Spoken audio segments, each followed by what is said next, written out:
नमस्कार विद्यार्थी मित्रांनो, पहिल्या 2 व्हिडिओमध्ये आपण राष्ट्रीय एकात्मतेच्या संदर्भामध्ये असणारी समान मूल्यांचा विचार केला।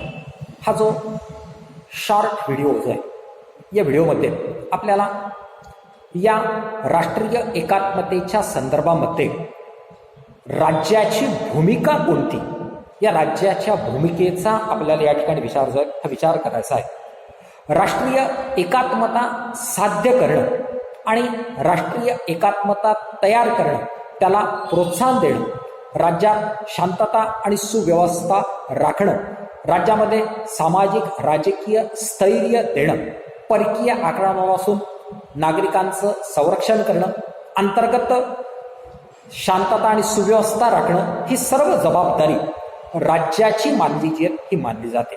मग ही सगळी जबाबदारी पार पाडत असताना राज्य जे असतं, हे राज्य राष्ट्रीय एकात्मतेच्या संदर्भामध्ये किंवा राष्ट्रीय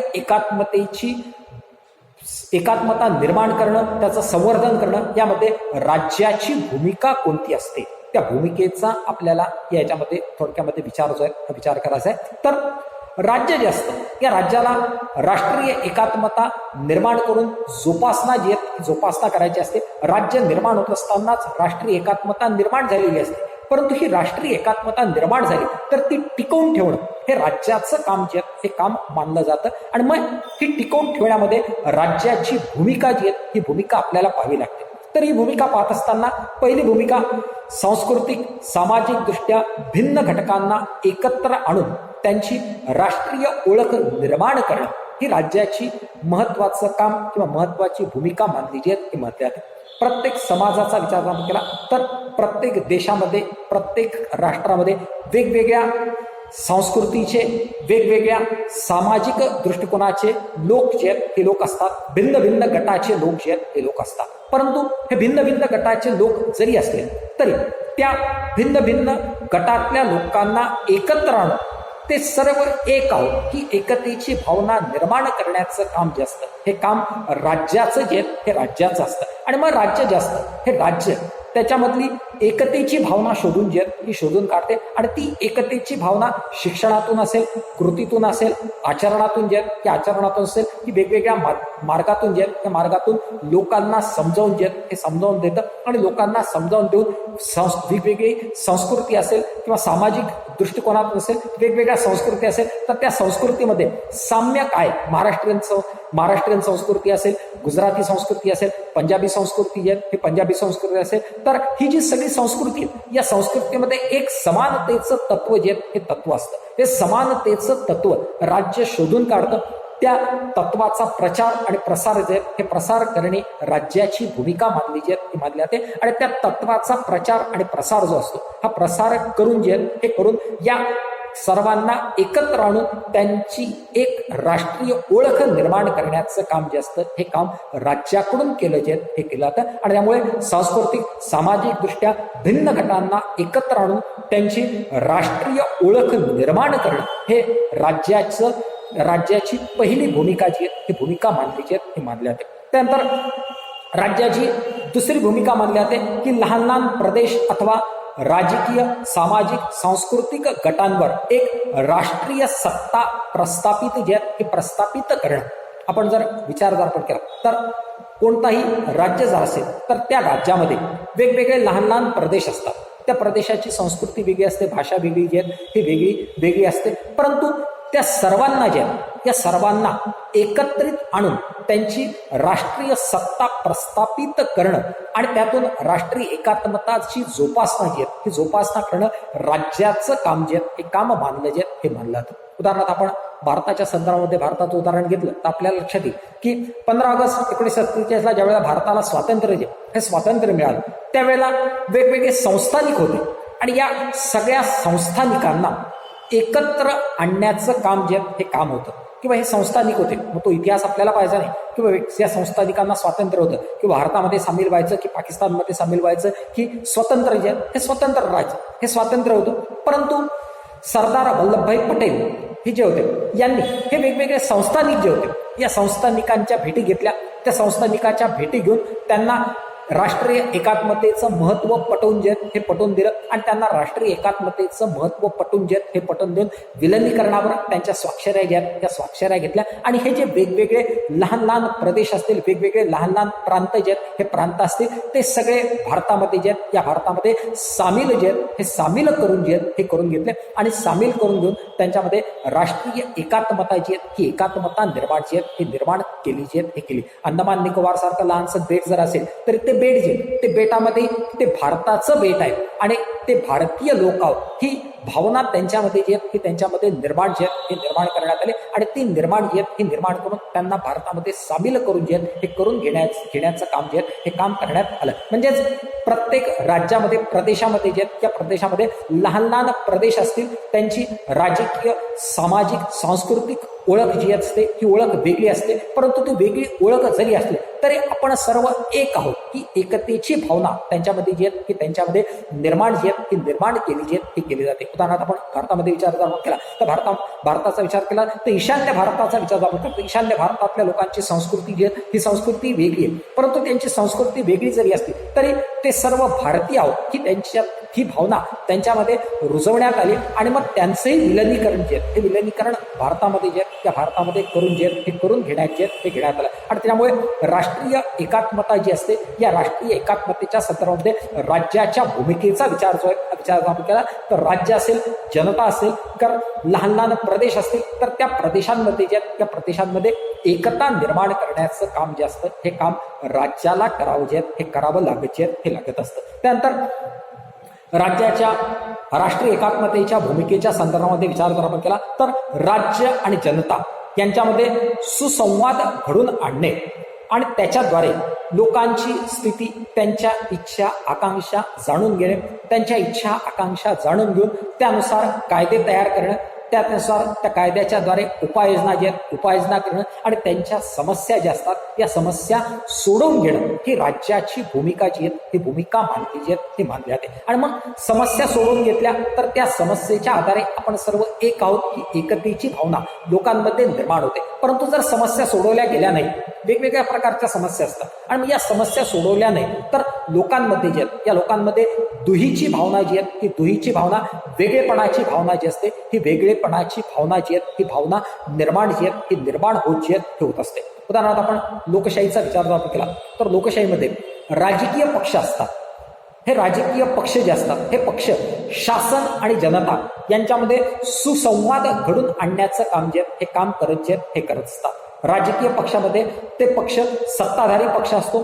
हा सत्ताधारी पक्षाचे जे नेते असतात किंवा ज्या सत्ताधारी पक्षाचे जे कार्यकर्ते असतात हे कार्यकर्ते समाजामध्ये जातात, समाजामध्ये जाऊन लोकांशी सुसंवाद साधतात किंवा त्यांच्या काय प्रश्न आहेत, काय समस्या ज्या आहेत या समस्या जाणून घेतात आणि त्या समस्या जाणून घेऊन त्या सत्ताधारी पक्ष असल्यामुळे शासनापर्यंत पोहोचवतात. शासनापर्यंत त्या पोहोचवल्यानंतर शासन त्यांच्या प्रश्न समस्या जाणून घेते आणि त्या प्रश्न समस्या जाणून घेऊन त्याच्या उपाययोजना करण्याच्या संदर्भामध्ये वेगवेगळ्या उपाययोजना आखते, वेगवेगळे निर्णय घेते आणि मग ते निर्णय घेतल्यानंतर हेच शासन असेल किंवा राजकीय पक्षाचे कार्यकर्ते असतील, हे राजकीय पक्षाचे कार्यकर्ते किंवा शासन किंवा राज्य जे असतं हे राज्य या समस्या सोडवण्याच्या संदर्भामध्ये जनतेच्या समस्या सोडवण्याच्या बाबतीमध्ये जे निर्णय घेतले असतात ते निर्णय जनतेपर्यंत पोहोचवण्याचं काम करतात.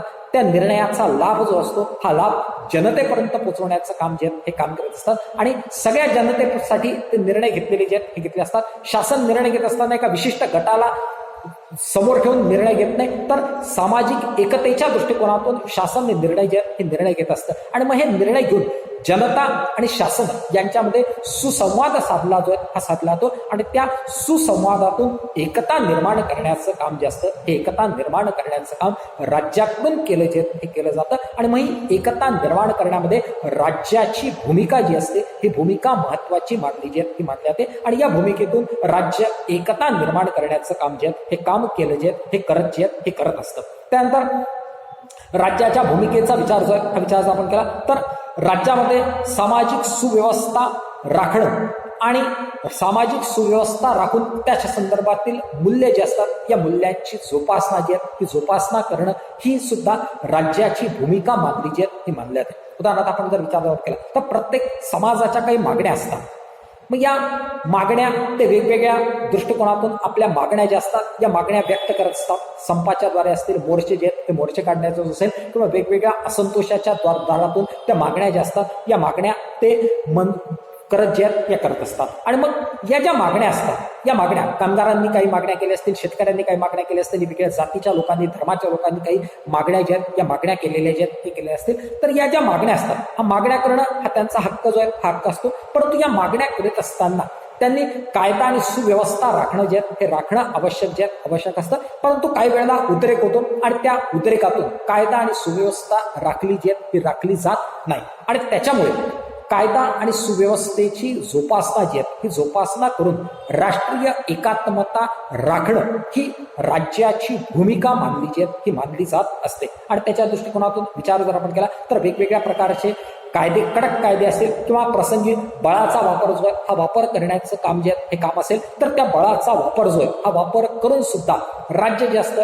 हे राज्य राष्ट्रीय एकात्मतेची जोपासना जी आहे ही जोपासना करण्याची भूमिका जी आहे ही भूमिका पार पाडत हे पाडत असतं. उदाहरणार्थ आपण जर पाहिलं तर वेगवेगळे प्रदेश जे असतील तर त्या प्रदेशाचा विचार जर आपण केला तर त्या प्रदेशामध्ये जे या प्रदेशामध्ये दहशतवादासारखी समस्या जर असेल तर त्या दहशतवादाच्या समस्येतून भारतातून फुटून निघण्याची मागणी जी आहे ही मागणी केली जाते. मग ही मागणी जर केली असेल तर जो दहशतवाद असेल तर हा दहशतवाद थांबवणं, दहशतवाद बंद करणं आणि मग दहशतवाद बंद करण्यासाठी प्रसंगी बळाचा वापर जो आहे हा बळाचा वापर असेल, लष्कराचा वापर असेल, सैनिकांचा वापर जो आहे हा वापर असेल तर तो सैनिकांचा वापर जो आहे हा वापर करून त्या ठिकाणी दहशतवाद जो आहे हा दहशतवाद थांबवणं, दहशतवाद बंद करणं आणि त्यांना राष्ट्रीय प्रवाहामध्ये जे या प्रवाहामध्ये आणून कायदा आणि सुव्यवस्था जी असते या सुव्यवस्थेची जोपासना करणं ही राज्याची भूमिका किंवा राज्याचं कर्तव्य मानलं जे हे मानलं जात असतं.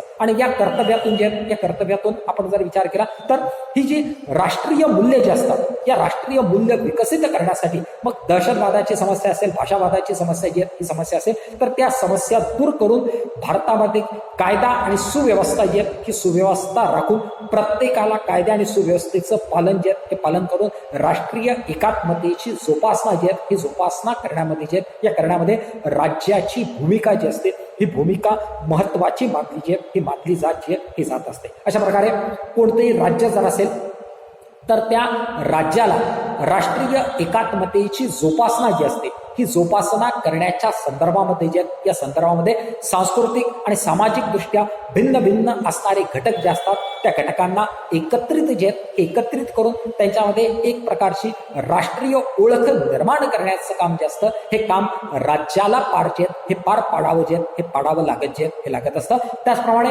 लहान लहान प्रदेश असतील त्या लहान लहान प्रदेशामध्ये वेगवेगळी सामाजिक, राजकीय, सांस्कृतिक अशा प्रकारची संस्कृती असेल तर त्या सगळे जे आहेत या सगळ्यांना एकत्रित करून त्यांची राष्ट्रीय सत्ता निर्माण करणं, त्यांना एक राष्ट्र म्हणून ओळख देणं आणि त्या सर्वांना एकत्र करणं यासाठी राज्याची भूमिका जी आहे ही भूमिका महत्वाची असते. याबाबत आपण भारताचं उदाहरण पाहिलं होतं की भारतामध्ये वेगवेगळ्या लहान लहान प्रदेश असतील, समाज असतील या सगळ्यांना एकत्र करून त्यांना एक भारतीय राष्ट्रीयत्वाची ओळख जी आहे ही ओळख सरदार वल्लभभाई पटेल यांनी प्रदान केली. त्यांच्या प्रयत्नातून प्रदान करण्यात आले आणि त्याच्यातून राष्ट्रीय एकात्मतेमध्ये राज्यांनी आपली भूमिका जी आहे ही भूमिका बजावली होती. त्याचप्रमाणे राज्य आणि जनता, राज्य आणि नागरिक यांच्यामध्ये सुसंवाद घडवून आणणं, लोकांच्या इच्छा आकांक्षा जनतेपर्यंत पोहोचवणं, लोकांच्या इच्छा आकांक्षा शासनापर्यंत पोहोचवणं आणि शासनाकडून त्याबाबतमध्ये राज्यांनी त्याबाबतचे कायदे जे आहेत हे कायदे करणं, नियम करणं आणि लोकांच्या इच्छा आकांक्षा पूर्ण करून राष्ट्रीय एकात्मता जोपासनेचं काम जे असतं हे काम राज्याला पार पाडावं लागत असतं. आणि त्याचप्रमाणे राज्यामध्ये शांतता आणि सुव्यवस्थेची निर्मिती करून राष्ट्रीय एकात्मतेची जोपासना जी आहे ही जोपासना राज्य करण्याची भूमिका महत्वाची मानली जाते. नागरिक ज्या वेळेला समान मूल्य आणि परस्परांशी संवाद साधतात त्यावेळेला राष्ट्र एक होत असतं. नागरिकांमध्ये एकी कायदा आणि सुव्यवस्था ही जी असते ही राष्ट्रीय एकात्मतेला बळकटी देणारी गोष्ट जी आहे ही गोष्ट असते. आणि राष्ट्रीय एकात्मता म्हणजे एकजिन्सीपणा नव्हे. राष्ट्रीय एकात्मतेमध्ये वेगवेगळ्या भिन्न भिन्न विचारसरणीचे, भिन्न भिन्न संस्कृतीचे लोक जे हे लोक असतात. त्या प्रत्येकाच्या विविधतेचा सन्मान करणं, त्या विविधतेचा सन्मान करून त्यांच्या भौगोलिक सहसंबंधाचा आदर करणं, त्यांची संस्कृतीची जोपासना जी आहे ही जोपासना करणं, त्यांच्या भाषेचा आदर जो आहे हा आदर करणं, त्यांच्या धर्माचा, धार्मिक सहिष्णुतेचा आदर जो आहे हा आदर करणं आणि ही विविधता जोपून त्यांच्या सर्वांमध्ये एकता निर्माण करणं. आणि मग ते एकता निर्माण करण्यासाठी जी वेगवेगळी आवश्यक कार्य जी असतील ती सर्व कार्य पार पाडणं ही राज्याची भूमिका मानली जी आहे ही मानली जाते. आणि ही भूमिका राज्यपाल जे हे पार पाडून राष्ट्रीय एकात्मता निर्माण करण्याचं महत्वाचं कार्य जे असतं हे कार्य राज्याकडून केलं जे हे केलं जात असतं. धन्यवाद.